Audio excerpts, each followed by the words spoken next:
Omegle.com has just been shut down. What are your best or worst memories using the site?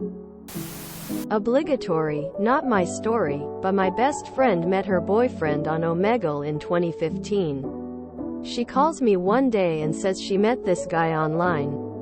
They've been chatting for a while and she's driving like 2 hours away to meet him at a park. He's a great guy. They've been together now for 8 years and own a home together. Whenever anyone talks about Omegle, that's the story I share.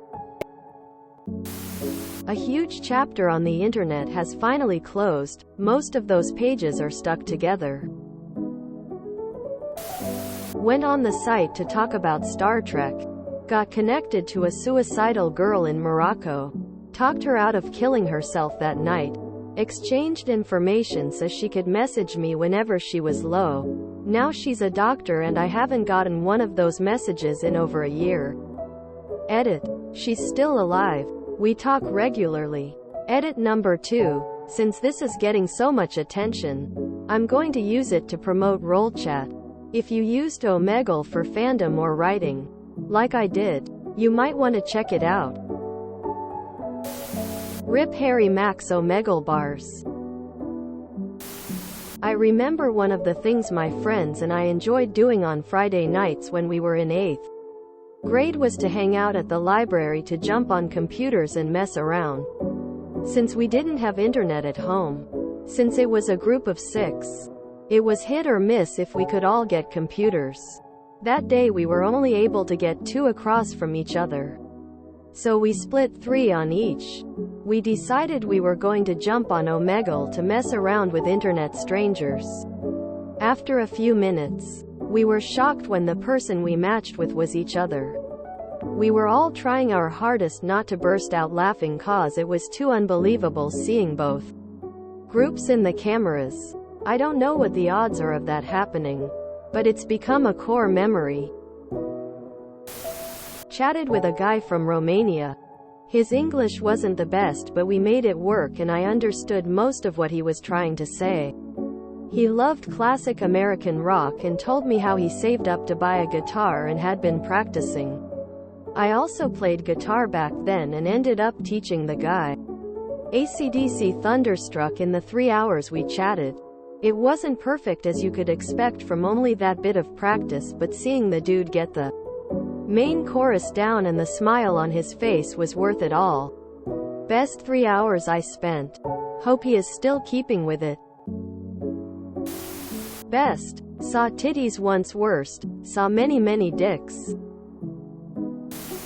Best. Practicing my terrible French with a couple kids in Quebec who were having a sleepover and very much not sleeping. Worst. So many dudes jerking off. So many. That's the app that had the evil Kermit lurking in it, isn't it? The founder has posted a letter on the homepage explaining the shutdown. https://www.omegle.com/ Maximili's Kermit Cucumber Bit. That's the real loss here.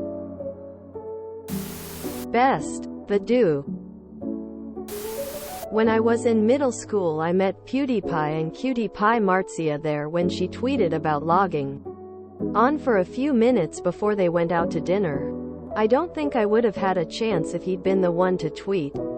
She waved and typed, he, to me but I kind of froze before and after waving back lol. And after several seconds of staring she typed, I have to go to dinner, and we waved goodbye.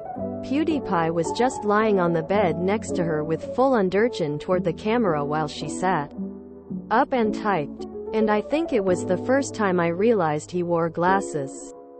Haha. It was a really cool memory for my middle school self at the time because I was a huge fan of them both. In the first 5 connections, I saw 2 penises. And never went on there again, haha. I was in university and the professor was talking about social networks, so decided to get on Omegle. Camera facing the entire lecture hall. Third person we saw was completely naked and spreading his legs. Once I matched with the guys from Sunny in Philadelphia in a video chat. They were promoting the show, asking people to watch it. This was before DeVito joined the cast. I think. Got me to watch the show and I've been a fan ever since. I was really proficient at and enjoyed learning Spanish in high school. Took AP Spanish or college-level Spanish during my senior year. And felt confident enough to make my way around if I was to be dropped off in the middle of Mexico. I go on Omegle and usually only do the texting, messaging exchange. When this guy told me he was from Spain after we asked for ASL, I began typing and having a full-blown conversation with him in Spanish.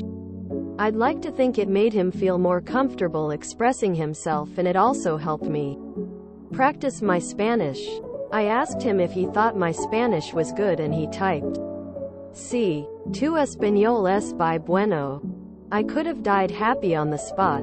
That was also the peak of my Spanish literacy because I didn't have anyone to practice with in college and it kinda got lost from there. But I'm on Duolingo now and trying to practice to back to where I was.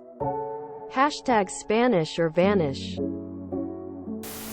When I was 13, my best friend and I would troll horny dudes using chat with terrible unsexy stories.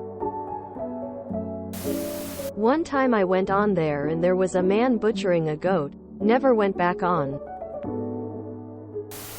I found my uncle spreading his ass cheeks on there. Best day ever. If you enjoyed this video, please check out our playlists full of similar content. Epicaricast is like doom scrolling for your ears. Please like, share, and subscribe.